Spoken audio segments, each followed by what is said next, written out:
Yo guys, what's going on? Welcome back to another footballing review here on the channel today. Today we've had the FA Cup third round, but as you can see above me, Manchester United have beaten and knocked out Arsenal of the third round of the FA Cup 1-1 and 5-3 on penalties. And let's talk about the game. I'm not going to talk about the stats because anyone can see the stats. What did I think of the game? Well, you know what? I think we played well today. I think Amorim had a plan. The team worked hard. I think defensively we were very, very sound. I think Maguire and De Ligt in that back three did an exceptional job. De Ligt was an absolute force at the back that whole game. Martinez did well. Mazraoui did his job. Dalot gets sent off. Unfortunate for him because he wasn't playing too badly before then. But I've said this about Dalot in the last 18 months. There are inconsistencies to his game where I wouldn't trust him at wing back for defending. And I would still say the same, and that is why if an offer came in for Dalot, I would get rid of him and swap him for someone who is a little bit better at defending, because his defending at times has cost us time and time again. And if Arsenal were a more clinical team today, we would have been down 5 or 6 goals. Fortunately for us, Arsenal's finishing is not the best. They haven't really got a striker on the books. We think that our forward situation is an issue, while Arsenal have got the exact same issue where they don't have a striker at all. Well, at least we have a striker and half of one with Joshua Zirkzee. So yeah, Dalot was... it's just usual Dalot for me. I mean, he's not going to change. He's not going to get any better at defending, so he is what he is. I don't think the club are going to get rid of him. The midfield too, Menu and Ugarte again today. I mean, I think Ugarte has been our best signing this season. Just take some water on down here. I think, especially in this new system, you've seen the best out of Ugarte, where he is very much so just that 6, where he does a lot of running. He doesn't need to get forward. Menu does the forward part of that 2 in midfield. He does a lot of the dog work. He's not afraid to get stuck in. I think he's looked a lot more comfortable in this system compared to Mazraoui has looked comfortable in this system. Now, I think Mazraoui has looked best on the right side of the 3. But the problem then is De Ligt is playing there. Maguire's playing in centre, so you can't move De Ligt unless you're going to move De Ligt over to left centre-back or Maguire over to left centre-back. And you're going to play Mazraoui over there, unless you want to go and play Mazraoui as left centre-back. But then Martinez hasn't done a too bad a job there. And again, I just feel with Mazraoui, he offers a lot in the game, but I don't know if he offers us exactly what a wing-back would be offering. But he didn't have a bad game. And then the forward 3, Garnacho, I think, was effective today. I wouldn't say he was fantastic, but he had a good game. Ahmad didn't play today. Well, he did play. He came off the bench. Bruno Fernandes had another very good game. With the goal and scored a penalty, of course. And Rasmus. And I don't know with Rasmus. It's hard to judge any striker that plays for Manchester United, really, because I'm sat here thinking about the game. And Rasmus never really got a clear-cut opportunity on goal. He never did. It was very much a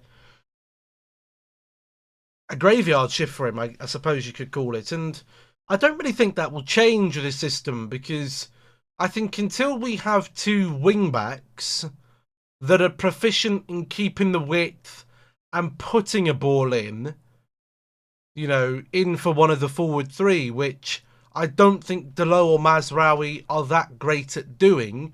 I think if Dalot was playing on the right side, he would be better at it compared to Mazraoui on the right side.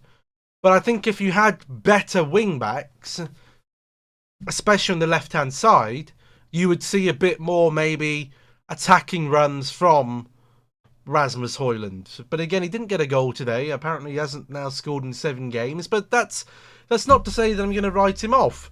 I just think we need a striker who is a bit better at doing a bit more for himself and being involved a little bit more in the build-up play, whereas Rasmus is very much, give me a ball in and I'm going to go and run after it. I think we need a player who we can pass the ball to and he can move the ball off to other players and just get involved, almost like what Martial did for us for a couple of years with maybe the lockdown season of Martial with Ollie. We need that sort of player. I don't think we have that player at the moment. But then the subs came on. I think standouts there for me. I mean, Yoro looked solid, scored his penalty. Collier, when he came on, I was very impressed with Toby. I think he gave energy to that midfield. And I was very impressed.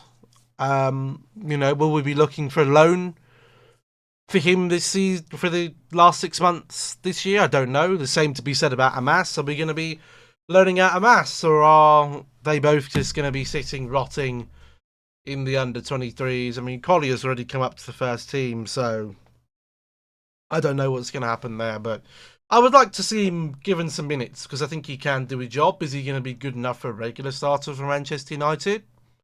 Maybe not, but, if he isn't, let's at least find that out quickly so you can at least showcase some talents there, so maybe you could ship him on for 15 or 20, 10, 15, 20 million pounds.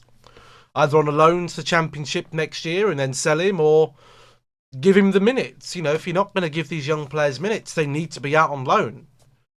Who else came on? Ahmad came on. I think he looked promising. I mean, whenever Ahmad plays, he looks promising. He's been our best player this season, especially going forward. When he's on, he's really only our attacking threat, getting in behind. Xerxes, when he came on, I've got big problems with Xerxes. I do. I've got big problems with him. I just can't see a way about. I can't see a way of getting the most out of him. When he's defending or tracking or going forward, he just sort of walks around and looks like he's a bit lost. And yeah, he scored the winning penalty today and forced a decent save out of Raya, but I don't know. You want a bit more from Xerxes. You're not subbing Xerxes on thinking, this guy's got a chance to get you a goal. You're subbing him on and you just think, what's he actually giving us? Is he giving us anything? Who knows? And then, did anyone else come on? I can't think. Oh, Malacia came on, didn't he? I think we look a little bit better when Malacia is playing at left wing back, because at least he is I think he can play the wing back well. Don't get me wrong, he's not a perfect player, but he does a job there, and he can keep the natural width, which is what I think sometimes we lack a little bit. If you can keep those two wing backs very wide and stretch the play, bring those full backs out, you can leave gaps in the middle for your forward three. But I just think we lack a little bit of that sometimes. But you know what? We did what we had to do against Arsenal today. On another day, we probably would have lost. I'm not going to talk about the refereeing performance because, well, we all know the referees are rubbish and it's a toss of a coin, 50% chance whether you're going to get the referee on your side or you're not. There's almost a 0% chance that the referee is neutral. Arsenal were wasteful today. I don't want to focus on Arsenal, but they were wasteful. I didn't talk about Bayendir, did I? Bayendir. He had a good performance today. He saved a penalty in the shootout. He saved a penalty in the game. The first half, he looked shaky. He was kicking balls out. His goalkeeping isn't actually bad. His shot stopping is all right. But it worries me when he comes running out with these weak arms, and the kicking for me is not there. The kicking needs massive, massive improvement. There was a couple of times where he's kicked the ball out and he's gone out for a throw-in. That's not acceptable for me. Will he be looked to get moved on in the summer or this window? I don't know. There was rumours about it, but if he can make the saves like that, you can give Onana a night off, I'm sure he'd appreciate it. But yeah, Arsenal were not great today. I think Arsenal lack attacking flair from their front three, and they're missing their best player. They're missing Saka. I think Saka is the most impactful player for Arsenal at the moment. I don't think it's Saliba or Gabriel. I think they, both in their respect, are fantastic players. But I think they miss the creativity of Saka. They miss the goal scoring ability of Saka. You know, when you got Havertz there, he missed an open goal. You got Drossard there, he should have scored and didn't. You know, they just lack a little bit of something up there. And, you know, when you paid £65 million for Havertz and £40 million for Jesus, unfortunately went off injured, and you got Sterling over there, you're just looking at all these players and you're just thinking, where's the clinicalness? You know, if Arsenal have taken a step back this season, and yeah, they're finishing today was not good, and they're becoming a team which relies on set pieces to score, and that's only going to take you backwards. So Arsenal weren't good, but on another day, Arsenal probably would have won that game. You know, if they were playing a team that, if De Ligt or Maguire wasn't on form today, they probably would have won. So, you know, we had a great defensive performance. We had a very good defensive performance. We took our chance when we got it. Apart from that, we didn't really have too many other chances. Forced a couple of saves from Raya. But, you know, the creativity is still coming. You know, Arsenal are still a far better side than we are in terms of personnel and tactics almost. But you can see what's coming together for Amorim now. You can kind of see the players are starting to buy into this system. They're working hard, which is for the first 6 weeks, they weren't doing everything. They're a little bit all over the place. And you had spells of 5, 6, 7 minutes where you saw it really working.